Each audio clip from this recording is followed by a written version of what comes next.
Para esse encontro, nós vamos falar sobre a expansão do volume final após a reconstituição de medicamentos em pó para a formação de solução ou suspensão injetável. É comum a gente encontrar dentro do frasco do medicamento, independente da sua forma farmacêutica, a substância ativa e algum recipiente farmacêutico. O que seria isso? Se a gente buscar na resolução 34 da Anvisa, ela vai trazer como definição que se trata de qualquer componente que não seja substância ativa, ou seja, princípio ativo, adicionado intencionalmente à formulação de uma forma farmacêutica. Então, o objetivo quando a gente acrescenta, as empresas farmacêuticas, elas acrescentam esses recipientes, é para você obter uma forma mais estável desse produto farmacêutico. Em outras situações, elas também podem contribuir para solubilizar de uma maneira melhor esse medicamento durante o preparo, suspender aquele medicamento que está ali, espessar, diluir, emulsificar, estabilizar, conservar, dar uma coloração, flavorizar, ou seja, dar um sabor um pouco mais agradável a medicamentos quando a gente fala de medicamentos por via oral. E o objetivo principal é fazer com que essa substância ativa ela fique estável durante todo esse processo de produção, armazenamento, preparo, administração, e aí sim ela consiga ser biotransformada e fazer sua ação efetiva, sua ação terapêutica.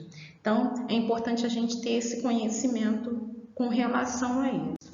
Então, quando a gente fala de medicamentos em pó, esse pó, como qualquer coisa física, ela ocupa um espaço. E esse espaço a gente pode mensurizar esse volume, seja por área, seja pela quantidade desse líquido. A gente sabe lá em matemática que 1 decímetro cúbico é igual a 1 litro. Então, a gente fazendo essa conversão para volumes pequenos, que é o nosso caso que a gente trabalha com ml, a gente pode dizer que esses medicamentos vão ocupar algumas quantidades de ml nessa composição. Então, quando a gente tem um medicamento em pó e a gente acrescenta a quantidade de diluente para fazer essa reconstituição, o volume final ele vai representar a soma dos dois. Então, não necessariamente o volume final após a reconstituição ela vai ser igual ao volume do diluente utilizado nesse preparo. Por isso que é muito importante a gente saber com relação à possibilidade de expansão desse medicamento após a reconstituição. Em geral, para muitos medicamentos, esse volume de expansão ele é pouco significativo. Então, vocês vão perceber que não vai ser feita nenhuma menção na bula com relação a essa informação. Mas, para outros, é uma quantidade relevante. Então, quando a gente tem essas situações, a gente precisa ter muita clareza e preocupação, principalmente se você tiver que fracionar essa dose. Ou seja, você tem 500 miligramas num frasco, mas foi prescrito apenas 250. Não significa que você vai utilizar 5 ml para reconstituir e para você aspirar a dose que você precisa, você vai aspirar metade, 2,5 ml. Não. Você precisa ver se esse volume final ele sofre algum processo de expansão e aí sim você vai calcular o volume correspondente a essa dosagem que você precisa. Então, é muito importante a gente ter essa preocupação com relação a isso. Vocês vão ver que muitos dos nossos colegas, quando se tratam de fracionamento de medicamentos, elas acabam fazendo essa conta corriqueira de se eu botei 5, aspiro 2,5, se eu quero a metade da dose. Muita atenção em relação a isso. Na enquete que nós fizemos, a penicilina também foi um item bastante cotado. E no exemplo que vocês trouxeram foi sobre a penicilina cristalina. A penicilina cristalina, ela faz parte do grupo das penicilinas naturais. Existem vários tipos de penicilina, as penicilinas naturais, as semissintéticas e as sintéticas. No caso dessa penicilina cristalina, ela é uma das penicilinas naturais. E ela pode ser referida com vários outros nomes. Então, a gente tem a penicilina aquosa, penicilina G cristalina. Esse G vem por conta das variações de penicilina. A penicilina é um antibiótico, ela tem ação bactericida, ela atua sobre a síntese da parede celular, uma vez que ela inibe essa reconstituição dessa parede, ela contribui para a lise osmótica desse micro-organismo, levando à morte. Então, no caso da G, significam das variações que existem da produção dessa penicilina. A penicilina ela é oriunda de um processo de fermentação de um fungo chamado penicillium. Então, a gente, além da penicilina G, a gente tem a versão F, K, O, X, V. Dentro da prática clínica, a gente tem o uso da penicilina G e o uso da penicilina V.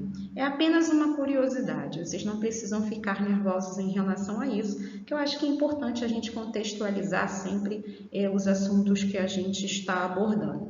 Então, as penicilinas, e no caso desse exemplo, a penicilina G cristalina, ela também tem o nome de penicilina G potássica. O potássico é em função da associação para a estabilidade desse medicamento na formação desse sal.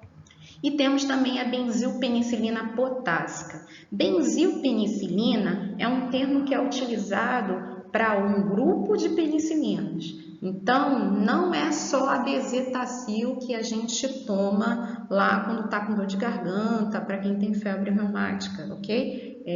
Ela engloba um grupo. Então, dentro dela tem essa penicilina G cristalina ou cristalina, como vocês quiserem referir a ela. Nós também temos a penicilina G benzatínica, que aí entra assim a famosa conhecida do mercado, que é o bezetacil.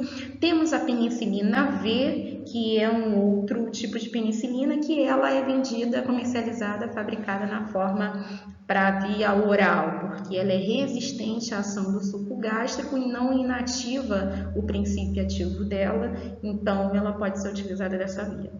As demais não, elas precisam ser feitas de forma parenteral, intramuscular e ou intravenosa, então vai depender de cada tipo de medicação, ok? Então, falando da penicilina cristalina, como a gente começou lá, esse pó ele ocupa um espaço, né? Então, ele não vai deixar de existir só porque você adicionou um diluente para transformar ele de pó para sua forma líquida. Então, quando a gente tem os processos de formação de medicamentos, vários estudos eles são feitos para que se tenha clareza de cada etapa com relação a esse medicamento. E uma vez que quando você reconstitui esse medicamento, seu volume ele expande, existem testes para mensurar o que representa essa medicação ao final da reconstituição. Então, quando você tem a penicilina cristalina de 5 milhões de unidades, aquele pó, numa solução final, ela vai representar 2 ml.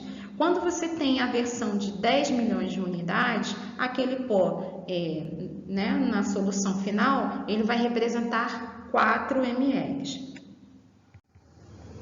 Então, isso significa que se eu tenho uma proposição de fazer uma solução final de 10 ml, e a gente viu que no caso de uma penicilina de 10 milhões de unidades, o pó ele vai corresponder a 4 ml, quanto eu vou utilizar de diluente? 6 ml. A mesma coisa vai acontecer com relação à penicilina cristalina de 5 milhões de unidades. Se eu tenho uma solução final que é para 10 e eu sei que esse volume ele corresponde nesse volume final da solução 2 ml, quanto eu vou fazer de diluente nessa reconstituição? 8 ml. Uma das formas que sempre eu estudei, porque penicilina, né, é praticamente uma questão batata em concurso, né? É aquela questão que te tira do grupo dos que acertaram 7 para o grupo que acertaram 8. Então faz uma diferença muito grande no ranqueamento final lá para você conseguir alcançar seu concurso público, militar, seja lá, né, civil, militar, seja lá o que for. Então, uma das formas para decorar, né, aí, quem tem facilidade para decorar não tem problema, mas quem não tem, como eu, a gente faz uma associação. Então, na época, eu fiz a associação da caninha 52. Então, uma boa ideia. Então, para você memorizar essa questão do volume, eu fiz a seguinte associação. A boa ideia 52 é top. A dose em dobro, que aí representaria 104, né, 52 vezes 2, também é 10. O que isso, eu fiz essa associação meio doida, mas para que servia isso, né? Que aí eu sempre, quando eu lembrava dessa frase, eu lembrava o seguinte: a boa ideia 52 significa que a penicilina é de 5 milhões de unidades, o volume correspondente do pó é 2 ml. É top 10 porque a preparação geralmente eles pedem em concurso para 10 ml. A dose em dobro, 104, né, que é 52 vezes 2, também é 10. Então, a penicilina é de 10 milhões de unidades, o dobro, 10 milhões 4 ml, e a preparação do volume dessa solução também vai ser para 10. É meio louco essa associação, mas dava certo, né? Tanto que agora eu nem preciso mais utilizar, porque já vai por osmose, né? Trago agora um exemplo de uma questão de concurso, que foi do edital de 2018 para o Hospital Pedro Ernesto. Infelizmente ele foi cancelado por questões de aplicação, né, de fraude na aplicação da prova, enfim, mas fica aqui um exemplo vivo de como esse assunto ele é importante em algum momento da nossa vida, né? Seja para preparo e administração, seja para pleitear alguma vaga pública, seja na área militar, seja na área civil. Então, vamos fazer a leitura, depois a gente faz alguns comentários com relação à questão, que eu acho que é pertinente também a gente já começar a pensar para aqueles que querem fazer concurso público, de macetes que a gente precisa ter com relação a essas questões, porque o tempo é um fator importante quando a gente fala de realização de prova. Então, temos uma questão que fala: para o tratamento da sífilis congênita em crianças com mais de 28 dias de vida, foi prescrito 300 mil unidades de penicilina G cristalina intravenosa a cada 4 horas. Havia disponível na unidade um frasco ampola da medicação em pó liofilizado de 5 milhões de unidades e ampola de 10 ml de água bidestilada para reconstituição. Nessa situação, para administrar o volume correto da medicação por via intravenosa, deve-se reconstituir o conteúdo do frasco ampola com. Então, a gente vai fazer uma pausa agora. Vocês podem continuar observando aí as opções para escolha. Vocês só precisam ter tranquilidade, porque muitas das vezes o enunciado ele vai para te realmente confundir, para te gerar um estresse, para fazer você perder tempo, que o tempo é um item bastante importante, como eu falei, na realização de uma prova. Então, você precisa ter a clareza dos conceitos para você ter tranquilidade e ir no X da questão e não ficar perdendo tempo com outras coisas.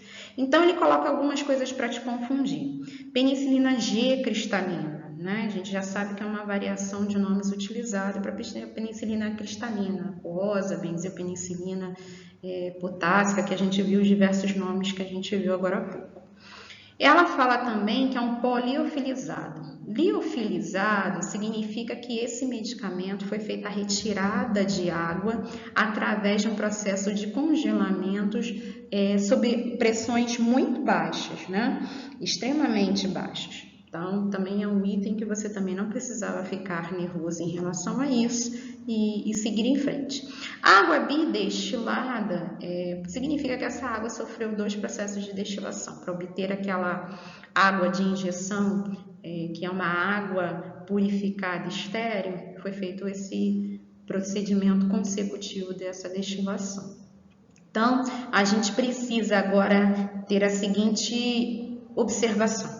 Já olhando as opções de questão, você sabe que um dos pontos principais para você matar a charada é o cálculo desse preparo. Ele te dá as opções de diluente, de quantidade de diluente e quanto aspirar. Então, de cara, a gente já teria que fazer esse cálculo. Mas antes da gente fazer esse cálculo, a gente só vai dar uma observada, que a gente já acaba matando algumas coisas e fica nas duas opções. Por exemplo, no item A, ele fala lá 8 ml de água bidestilada e administrar 0,5, utilizando uma velocidade de infusão mínima de 20 minutos. Um antibiótico como uma penicilina, pela possibilidade de reação que ele faz, você não vai fazer uma infusão em 20 minutos. Então, de cara, você já olharia ela como uma opção de resposta para ser descartada.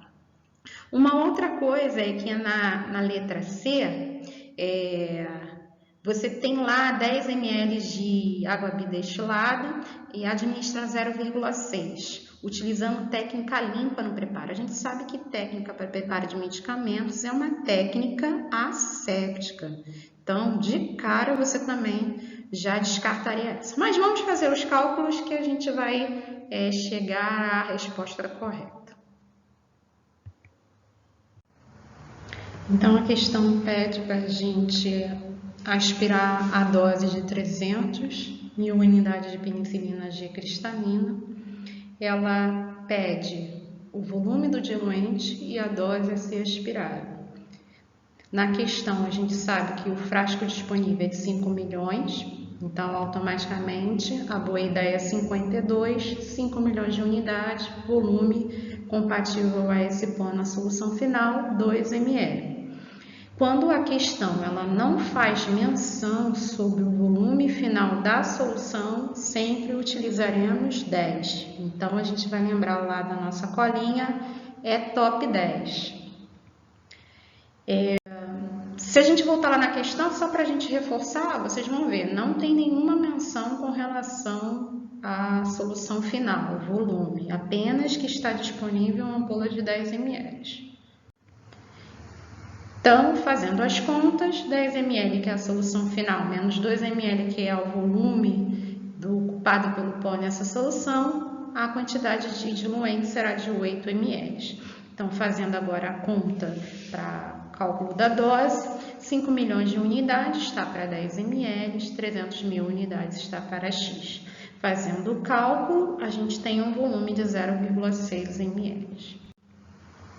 Automaticamente, a gente já tinha descartado de cara a letra A e C, porque a gente sabe, em relação à necessidade da técnica asséptica e um volume mínimo, um tempo mínimo, de infusão, para que a gente não tenha nenhuma reação adversa em função de uma infusão muito rápida, a gente fica com a letra B e a letra D. Então, se a gente vai utilizar pelos nossos cálculos, 8 ml de água bidestilada e 6 ml para aspiração da dose de 300 unidades, a gente sabe que a opção correta é a letra D. Trago para vocês agora um frasco de benzilpenicilina de uma marca vendida no mercado, que é a Aricilina, da farmacêutica Blau. Então, peço que vocês olhem com atenção esse rótulo, vejam as informações, que isso é uma prática importante para a gente criar esse hábito no preparo de medicamentos, principalmente da questão dos certos no preparo de medicamento.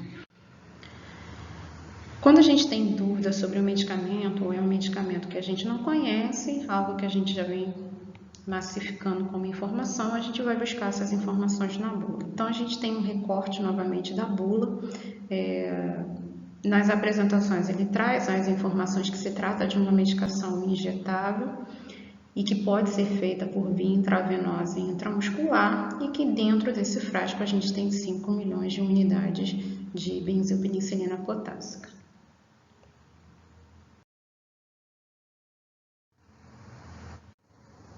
E aqui a gente continua com o recorte da bula. No item 7 temos a posologia e o modo de usar. Destacando agora o segundo parágrafo, ele fala que para 1 milhão de unidades de penicilina é necessário utilizar 2 ml de água para injeção. Então, se eu tenho um frasco de 5 milhões de unidades, ele coloca que é necessário utilizar 10 ml de água para injeção, resultando um volume de 12 ml dessa solução final, ou seja, 10 ml utilizando de diluente para reconstituição. Sabemos que o pó em 5 milhões de unidades ocupa um volume de 2 ml, consequentemente o volume final dessa solução será de 12. E aí agora você deve estar se questionando assim, como assim 10 ml para utilizar e ter uma solução final de 12 se no exercício a gente utilizou 10? A máxima desse 10 é para exercício. Então, a gente precisa ter muita clareza do que é um exercício, do que era a realidade. No mercado, a gente não tem muitas marcas de penicilina, mas das 2 marcas disponíveis no Brasil de penicilina, as 2 colocam essa proporção de 2 ml para cada 1 milhão de unidades. O frasco de 10 milhões também não é muito comum de achar também não. A gente tem o frasco de 5 milhões de unidades agora sendo vendida no mercado. Então, a gente percebe que essas máximas que são passadas, a gente tem que ter muito cuidado. Um exemplo também é a questão da homogeneização, né? A gente tem aquela máxima de que a gente não pode agitar, tem que homogeneizar de uma maneira delicada para que não forme espuma. Isso depende de qual medicamento você está tratando. Uma vacina? Sim. Um determinado outro medicamento que tem essa orientação? Sim. Mas no caso da penicilina, que é um exemplo, ele pede para que você agite vigorosamente antes da retirada da sua dose, como uma forma de homogeneização para que a gente não tenha que essa solução saia mais o diluente e menos a fração da medicação. Então, é um ponto que a gente precisa tomar como uma verdade, é que essas máximas que a gente recebe têm que ser vistas com muita cautela. Uma coisa é a realidade, outra coisa é um exercício no mundo fictício. Então, a gente precisa ter clareza para distinguir esses dois campos, para que a gente não faça nenhuma ação que coloque em risco a gente e o nosso cliente que está sendo atendido pela gente.